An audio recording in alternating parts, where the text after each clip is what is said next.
मेरा नाम मनीष शर्मा है और मैं यहाँ पे इस एरिया को, जो ये शेरपुर गांव है और जो आसपास के गांव हैं और भी, तो उसमें होप संवेदना के तौर पे स्टाफ के तौर पे काम करता हूँ।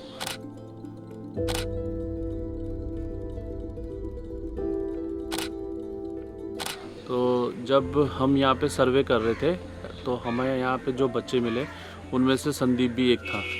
तो जब हमने संदीप की फैमिली को देखा, हमने ये पाया कि भाई यहाँ पे फाइनेंशियली वीक थे और समस्याएं थी परिवार में। तो संदीप के बारे में जब हमने इन चीज़ों को सोचा तो हमने चाहा कि भाई जो इनकी घर की रिक्वायरमेंट भी थी कि भाई बच्चे के लिए कुछ हो जाए तो ज़्यादा अच्छा है। तो हमने फिर जब सर्वे के बाद हमें निकल के आया कि हमारे लिए सबसे पहली जो प्राथमिकता थी वो ये थी कि जो मैंडेटरी है उन चीज़ों को हम पूरा करें।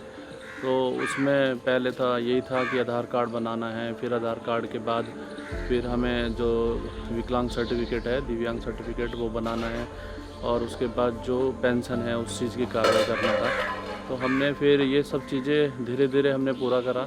टेस्ट वगैरह हुए क्योंकि बेरा टेस्ट कराना था। फिर पेंशन के लिए जब ये सारे पेपर बन गए तो फिर हमने उसके पेंशन के लिए अप्लाई किया और फिर आने वाले टाइम में संदीप की पेंशन लग गई। जब संदीप की पेंशन लगी तो फिर हमारे लिए ये था कि अब हमें इनकम के बेस पे सोचना पड़ेगा, क्योंकि जब इनकम बढ़ेगी तभी फिर आगे कुछ होना था। तो फिर एक प्रोजेक्ट है लाइवलीहुड करके, तो उसमें अलग अलग चीज़ें देना था हमें।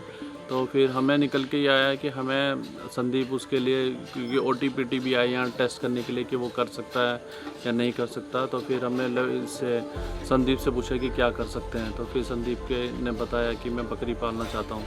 तो हमने फिर उसको संदीप को बकरियाँ दिलाई और जो अभी हैं यहाँ पे, और कुछ मुर्गियाँ भी दिलाई थी हमने, 10 मुर्गी के करीब भी दिलाए। तो वहाँ से फिर इसकी जो लाइवलीहुड प्रोजेक्ट था उसके थ्रू एक इनकम जनरेट प्रोग्राम इसका स्टार्ट हुआ। और अभी भी हम इसके लिए काम करने के लिए आगे सोच रहे हैं, जैसे कि स्कूलिंग के लिए आगे पढ़ाई करने के लिए। और दूसरा ये है कि यहाँ पे जो डिपार्टमेंट है वहाँ पे एक रोज़गार मेले के थ्रू है, तो उसमें भी इसका रजिस्ट्रेशन इस साल में हो जाएगा।